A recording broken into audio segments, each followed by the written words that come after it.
So welcome everyone. My name is Jacek Kunicki. I work at Software Mill. We are a software consultancy based in Poland. Well, we write code as everyone else here does. What was special about us is that we don't have an office, so we are a full remote company. And we also have a flat structure, so no managers. So if you want to discuss how this works or how it doesn't work after the talk, feel free to catch me. Today I'm going to talk about reactive streams and Monix. So let's start with defining or seeing what those are, and then we'll get to the live coding part of this session, which will be the main part here. So stream processing. Probably all of you are aware what a typical stream processing pipeline looks like. Basically, we have some kind of source of our data. It's a producer. We have a place where our data ends when it is processed, and we can call it a consumer. And then in the middle, we have a number of processing stages. And of course, we have data flowing from left to the right, so from the producer through the stages to the consumer. So what's special about the reactive stream processing, so the Reactive Manifesto? Well, reactive is basically about non-blocking, and blocking can be a problem where if you imagine a scenario where you have a fast producer and a slow consumer. Because if the producer is slow and the consumer is fast, there is actually no problem, because the producer produces its data, but very slowly the consumer is fully capable of processing it in a timely manner. But in an opposite situation, where you have a fast producer and a slow consumer, it may happen that the consumer is flooded by data somehow, because it gets much more data that it's actually able to process. And there are several ways to deal with it. For example, if you look at the hardware network stacks, or basically a bit lower level, the excessive data can be just dropped, for example.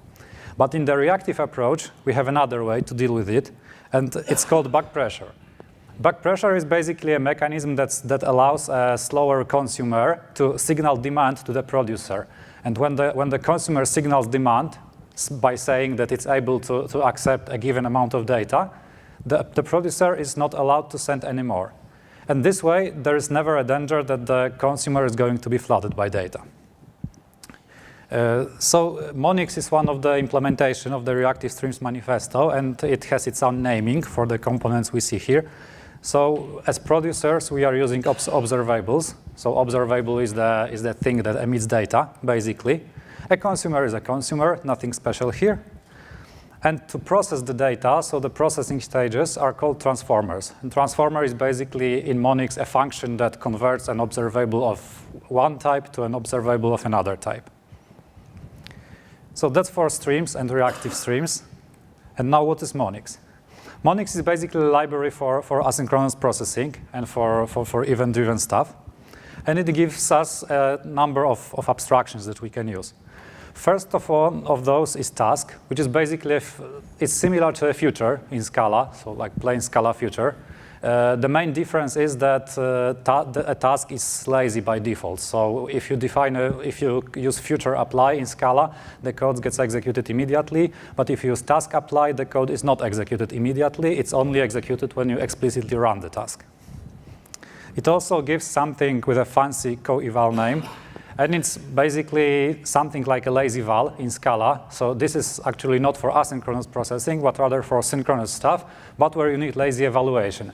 And the advantage of co-eval over a plain lazy val is that you can use it as a type parameter, for example. You cannot use a lazy val as a function parameter, but you can use a co-eval instead.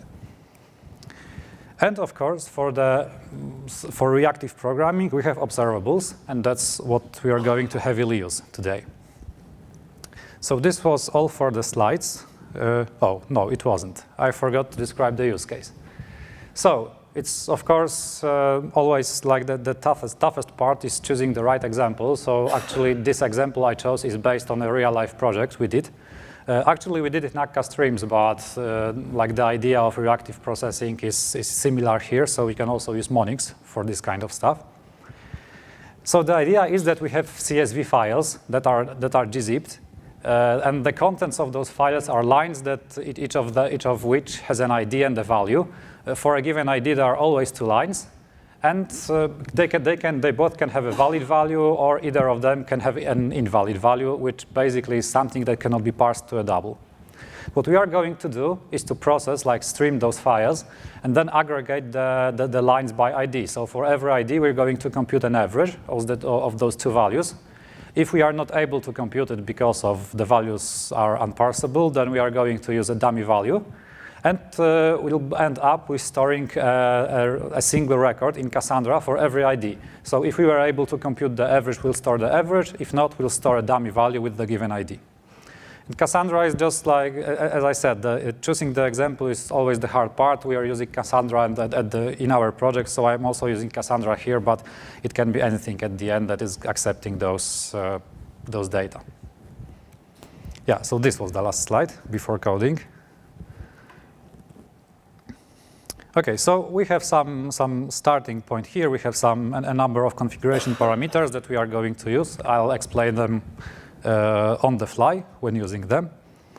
So first of all, we will start with writing something that is not yet related to reactive. It will already be using some of the Monix types, but not reactive so far.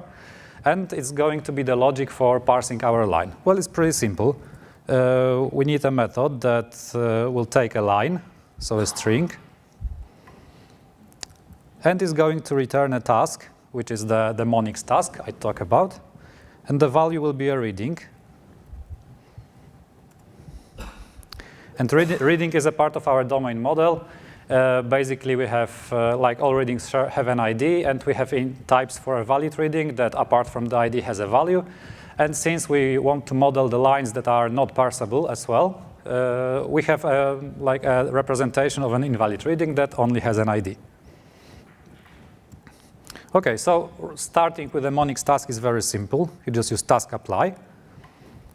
Now we're going to have some boilerplate for parsing the lines. There's nothing fancy here. We just split with the semicolon, extract two fields, and try to parse the second one to a double. Of course, this is the happy path because it may not succeed. So now we want to deal with the fact that the value is unparsable. So let's just surround it with a try. We'll catch anything. We'll do some logging, and then, as I said previously, in an event of an unparsable value, we want to represent it as an invalid reading from our domain model. So here we're just returning an invalid reading, which just has an ID. So that's the first part. It's like nothing fancy here. This is an asynchronous computation that just splits the line by a semicolon and converts to our domain model. So let's now go to the actual reactive processing stuff. And basically, when writing our building blocks, we'll be writing transformers. So the transformers that will be converting an observable of one type to an observable of other type. So the first transformer would be used to parsing the files. So it's a transformer. And as you can see, a transformer is just a type alias, and it's basically a function that converts the type of an observable. So there's really no magic here. We'll be just writing normal functions. So the parse file transformer would be transforming files. It's a plain Java I/O file to readings. So it can either emit a valid reading or an invalid one. So we're using the common supertype here, the reading. And since this is a function that accepts an observable of file, because the type of the input observable is a file, so we just use the underscore, which is the reference to the observable of file. And what we are going to do here is for every file, we are going to create an observable containing the lines from the file. Then we will transform the lines to readings. So what we will end up with is a number of observables for a number of files. And what we want to do now is take all of the observables for each file and flatten them and concatenate the values so that they are emitted downstream, so basically farther in the processing pipeline. So what we are going to use here is a concat map method, which basically, well, it does a map. As you can see, it will take a file and emit an observable. And then what it's going to do with those observables is to concatenate them. That's why the concat in the name. And the concatenated values will be emitted one by one downstream. So we'll be emitting readings taken from all the files. So we take the file here. And now we have, in Monix, we have a built-in observable method for reading a reader from the Java I/O. We need to construct the reader from the file. So this is a bit of boilerplate, so I'll just type it really fast. Basically, we need to do all those fancy wrappings with input streams, with readers, to end up with, you can see we have a gzip input stream here because the files are gzipped, and file input stream and all the readers. And now we're going to use the built-in method from lines reader that just takes the reader. And two more things we want to do here. Well, first of all, it may happen that we want to skip some lines from the beginning because, for example, of a header line that's at the beginning of the file. So we have a drop method that allows us to drop an arbitrary number of elements. Actually, we have a configuration parameter for that. It's called lines to skip. So we'll be skipping a number of lines. And then in the simplest variant, we just use the map task method. So this is actually the parameter would be a line extracted from a file. And then what we want to do is we want to asynchronously convert it to our domain model. And actually, we've just written a method that does that. It's called parseLine. So we'll be calling this asynchronously. Now, the thing you can notice here is that we are processing parsing the lines actually sequentially, so line after line. And we actually would like to process the lines in a parallel fashion, so that a number of lines can be processed together. So let's leave it for later. I'll leave a to-do here to parallelize this. And let's start with the very basic stuff here, and at the end of the talk, we're going to get back to here and try to see how we can implement the parallel processing, because there is no built-in for this, unfortunately. So the next step after parsing the file is computing the average. So here we have written a transformer that takes a file and transforms it into the observable of readings. And what we want to do now is group the readings in group of two, because it's important that here we kept the order of the readings. So the lines with the similar ID are coming one after another. So now what we can do now is actually group the lines in groups of two and then compute the average. I think the mic is down. The one here. Yeah. Anyone? Can you hear me at the back? Yeah. Okay, so I'll try without it. I hope the one for camera is on. Okay, so the next part is computing the average. And this is once again going to be a transformer because, well, we're writing transformers here. And this is a transformer from a reading to a valid reading, because, as I said, even if we encountered an unparsable line, we're still emitting our domain representation of an invalid reading. So, but the thing that we'll be storing to our database, to Cassandra, will always be about valid reading, because it will always contain an ID and always contain a value. If the lines were not parsable, it will contain a dummy value. If they were parsable, it will contain the actual average. So this time the underscore stands for an observable of reading. So what we want to do first is use the buffer tumbling method. And the bit behind the fancy name is basically grouping in groups of a given size. So we are going to group in groups of two because we want to compute the average for every two lines. And then we're going to use a map async method, which has two parameters.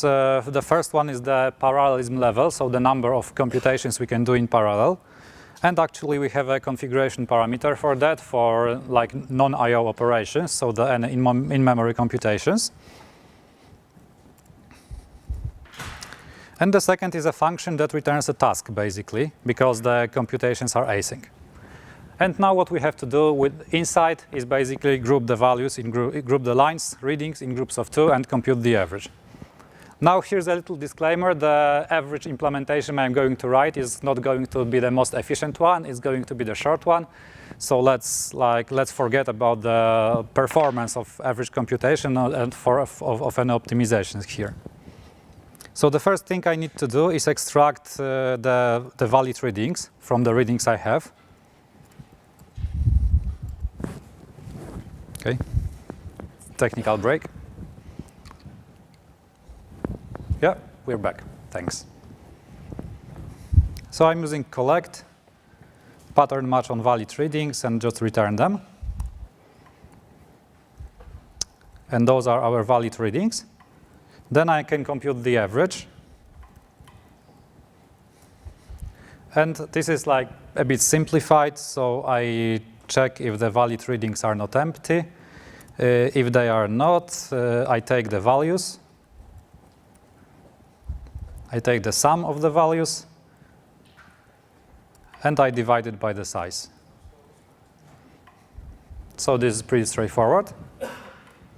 Otherwise, I'm using a dummy value of -1 to just signal that like none of the line was parsable, none of the readings were valid, so I'm returning something dummy. And as I said, we're representing it as a valid reading. So since any reading has an ID, even any valid one, we are safe to just take the first reading and use its ID from the collection. And we can use an average, and we use the average as a value. So once again, what we did here is basically taking an observable of readings, grouping the readings in groups of 2, because they arrived in order. And then we computed the average of every 2 readings and emitted it downstream as a valid reading. And you can notice that we used a map async method here, and you may wonder why haven't we used it here as well for async computations. So the reason is that the map async method that we have here works like ignores the order of computation. So basically, if it spans a number of computations in parallel, the results are emitted downstream as soon as they are ready. And what we actually need here, while parsing the file, is to keep the order, because we want the lines with the same ID to be next to each other in the downstream. So we were not able to use the unordered version of map async, because it could like change the order of lines, and we would end up having the IDs not next to each other. And what we are actually going to write at the end, when referring to this to-do, is we'll write an ordered method of map async that is going to do pretty much the same. I mean, process the things in parallel, but keeping the order of the results, so that the results are emitted downstream in the same order as the input data. So now, having those 2 small building blocks, we can actually combine them into a single building block, so which would basically do those 2 things. Let's call it process single file. And it's going to be another transformer. It's going to start with a file and end with a valid reading. And the syntax is pretty straightforward. Like, we start with the observable of file, then we use the transform method, and then using transform, we can basically apply predefined transformers. So we can use, say, parse file, and then we say transform and compute average. Yeah, and that's it.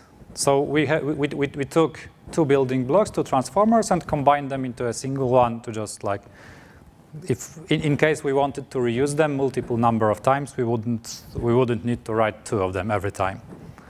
So now we have written the processing stages of our data. So what we need to actually execute the pipeline is, well, first of all, the source of data, so the source observable, and we need a consumer, so something that will be at the end.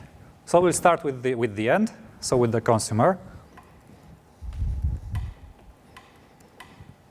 It will be called store readings, and it's going to be a consumer, not a transformer this time. And consumer has 2 type parameters. Well, it has the input type, so in our case, it's going to be the valid reading. And it's going to be, and it also has the output type. In our case, it's going to be unit, because, well, basically what we care about is that the computation finishes. We don't really care about, in our case, about the output. Of course, there are consumers that allow you to extract the output, because, well, it wouldn't make sense if you couldn't extract the computed value. but we're just like interested in the fact that it finished. And this one is pretty straightforward because we have a built-in method in a consumer that basically consumes things in parallel with a given parallelism level. This time we're going to use another configuration parameter called concurrent writes, because this is an I/O operation, so we may need to define a different parallelism level for like slower operations. And we have something that is called a reading repository. It has a save method. The only thing you need to know about it is that it takes a valid reading and returns a task of unit. So this is some kind of an asynchronous computation that stores the data to the database. So now we all have all the building blocks ready, apart from the source observable. So let's actually write a method that is going to build the entire pipeline and then execute it. It's going to be called import from files. And it's going to return a future. Actually, when we run a Monix task, it returns a cancelable future because so that we can like do something with that, cancel it. It's a cancelable future of unit. And what we need to do here is first of all like take the list of files that we want to process somehow. So we have a config parameter for which holds the import directory. We just called list files, and this is our files variable. Now we'll do some logging to see that anything is happening. We'll record the start time so that we can see how long it takes. And now we start to build the like not too big processing pipeline. So we start with an observable as a source. It has an from iterable method. So we are just able to pass our files here. And now we can say transform. Use the process single file transformer, so the one that combines parsing the file and computing the average. Then we have the consume with method that allows us to attach a consumer, and we're going to use the consumer we wrote just before. Store readings. And then if you look at the type here, it's a task. And actually we want to, here we actually want to run this task explicitly. So we're going to say run async. And that's basically it. Well, we can add a number of things here for readability and for seeing what's happening. So we can add logging that calculates the processing time and logs it. And we can also add logging to basically error handling if anything goes wrong.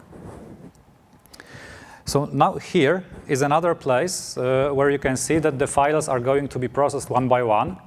And it's like one of the places where we also wanted parallel processing instead of sequential was here while parsing the lines. And we also like to do something similar here. So let's comment the transform part for a while and see how we can do it in parallel. Well, basically, we'll start with the method we already used, which groups the items in the observable into groups of a given size. It was called buffer tumbling. And we have a configuration parameter for concurrent files. And now, of course, we're going to use flat map. So what we have here at the input of flat map is the collection of files that we grouped. So it's a group of files on arbitrary size. And what we want to do with the files is map them. So for every file, we want to create an observable that will process the file and emit the readings. So we'll use observable now, which basically is like it creates an observable that emits a given value. So in our case, it's going to emit emit a file. So for every file, we have an observable that we're going to transform with our process single file method. So of course, we're still using the transformer we wrote. We're not dropping it, but instead of using it directly with transform, we group the files in a number of groups. For every file, we create an observable with the readings. And what we have to do afterwards is like merging the number of observables, because for every file we have an observable that emits reading, and we want actually to put it into a single observable. So we're using observable merge. We need a variable here. So it's going to be readings. And then basically the observable merge takes a variable argument, variable length argument of source observables and merges them into a single one so that the values are emitted downstream as if it was a single observable. So we'll take readings and we need to like say that it's a variable. It should treat it as a vararg argument. Okay, so that's the first like parallelization of the file processing. Let's now create some boilerplate for running the stuff. And actually, here is the place that I would like to create the ordered version of the map async. So once again, the thing we would like to use here. Because, just to remind, we are parsing the lines from a file in a sequential manner, but what we want to do instead is parse them like in parallel so that a number of lines can be parsed at a time. So let's write our own implementation of a map async ordered, basically. And I'll call it map async ordered impl, since in the next step I'd like to create an implicit class that just adds the method to the observable so that we have like, we can still use the observable syntax. So it's going to take two type parameters. Similarly to map async that we used before, it's going to take a parallelism parameter, which is an int, and it's going to take a function that takes the type A and converts it into a task of B. So basically it takes an asynchronous computation that it will be executing. And the return type of map async ordered will be a transformer from A to B. Since in the end it's going to be basically a function that transforms observables of type A into observables of type B. So the trick that we need to do here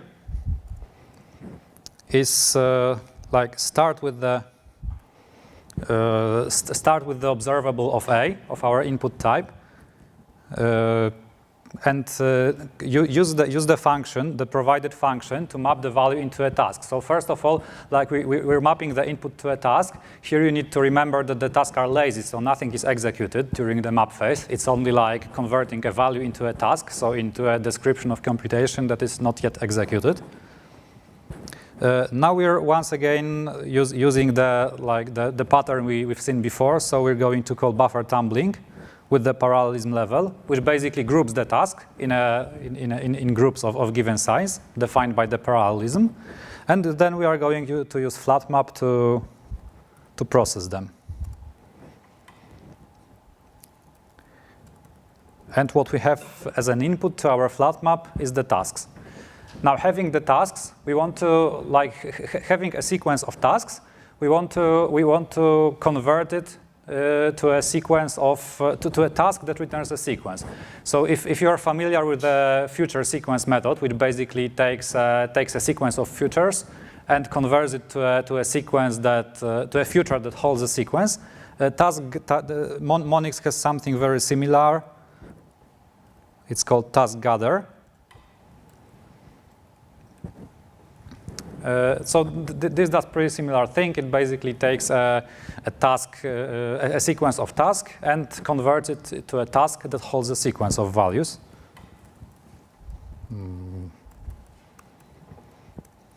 Let's just use a type parameter here so that we are sure what's happening. So here we have a task that holds a sequence of type B. And now what we're going to do is convert the task that holds the sequence to an observable.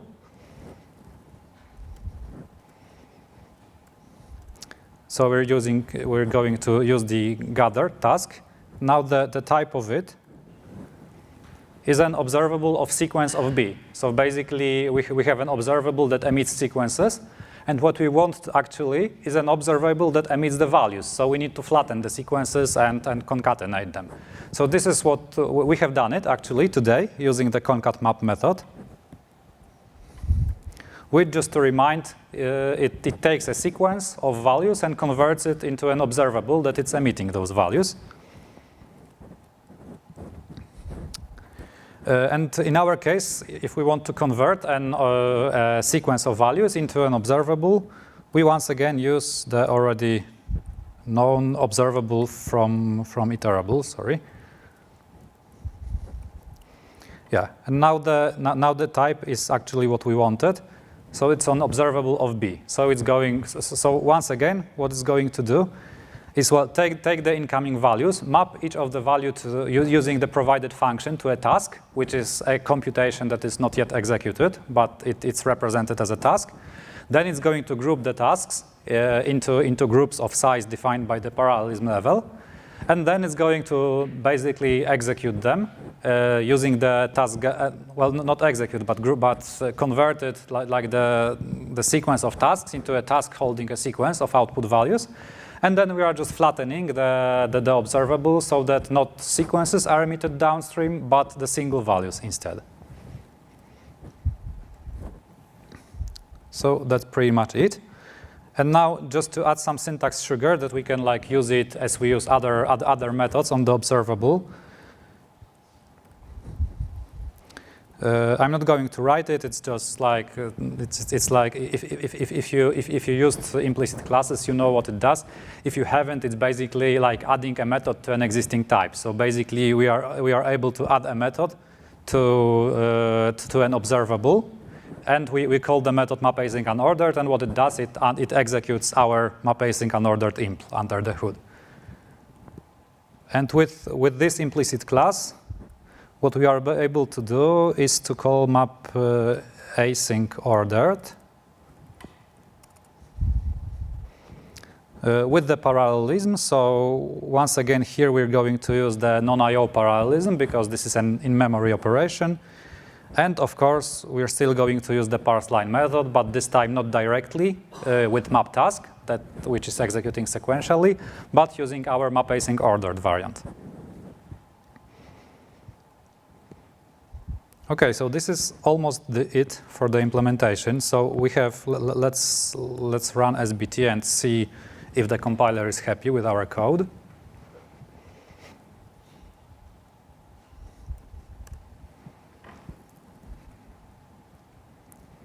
And it's not. And the reason is that we haven't provided a scheduler. So basically, scheduler is something like execution context in Scala. Actually, it extends an execution context. So a scheduler is an execution context as well, which basically is the thread pool that is going to be used for running the async computations. So we need it in two places. First of all, we need it for run async, so for executing the task that represents our entire pipeline.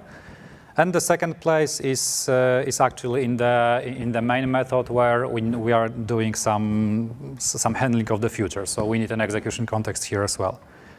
You can see that here the compiler wants a scheduler. Here it wants an execution context. But as I said, a scheduler is an execution context, so it's just enough to use the built-in scheduler from Monix. So we can say import Monix execution scheduler implicits global. You can see that the syntax, like that, not the syntax, the naming of the implicits is similar to the execution context in Scala. Of course, it's always good to think which execution context you are using, because for some long-running or blocking computations like I/O, you may need to define your own. But here, well, actually, for the sake of the example, I just wanted to compile and to be happy with some thread pool, so we'll use the default one here. Okay, so we have Cassandra running in a Docker container. We have already running shell. There is an Akka Streams. Oh, actually, I haven't changed it from the previous talk, so because the previous talk used Akka Streams, so it should be Monix readings, but it's Akka Streams readings. But anyway, it's empty. So let's now try to run it.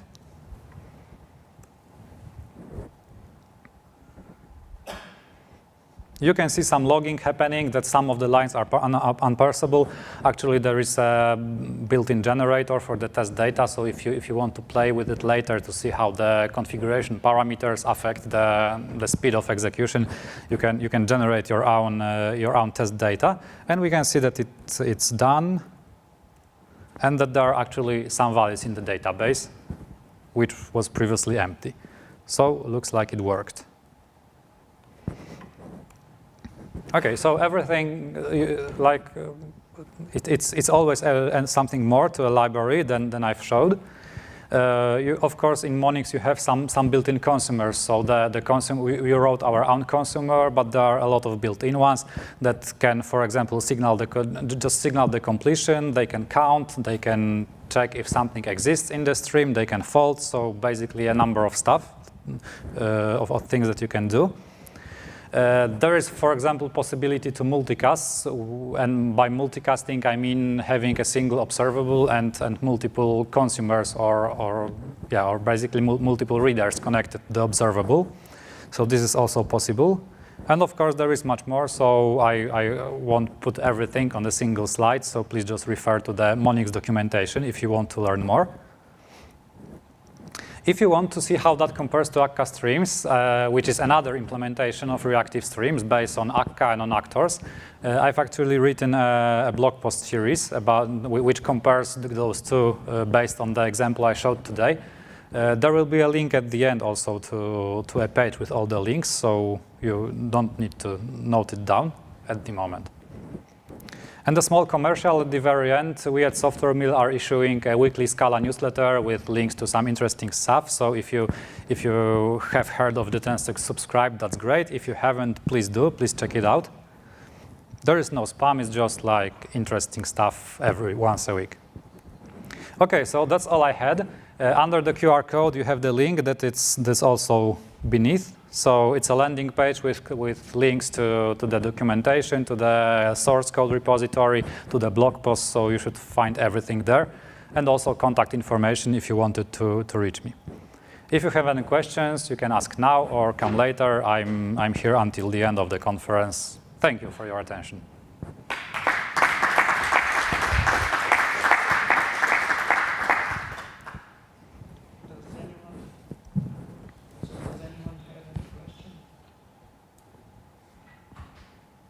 Yep.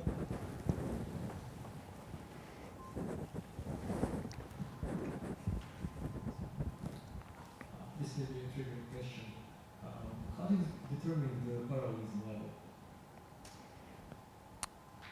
I mean here, yeah, for the in this example.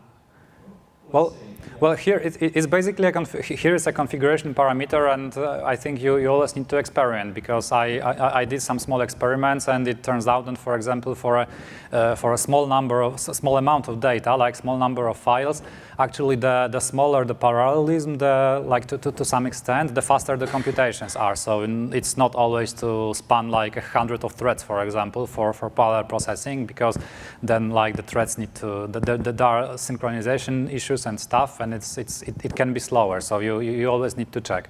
If I think the more data you had, like the bigger the number of files, and of course depending on your machine, so of the resources you have, you will need to choose something. But there's not a single recipe. I cannot say use 10, for example, or use 42. It's like you need to adjust it to like the characteristics of our data, the resources you have, and many other things, I would say.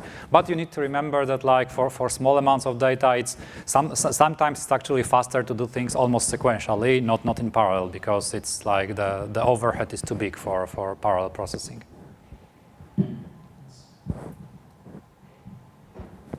other questions? Okay, thank you very much.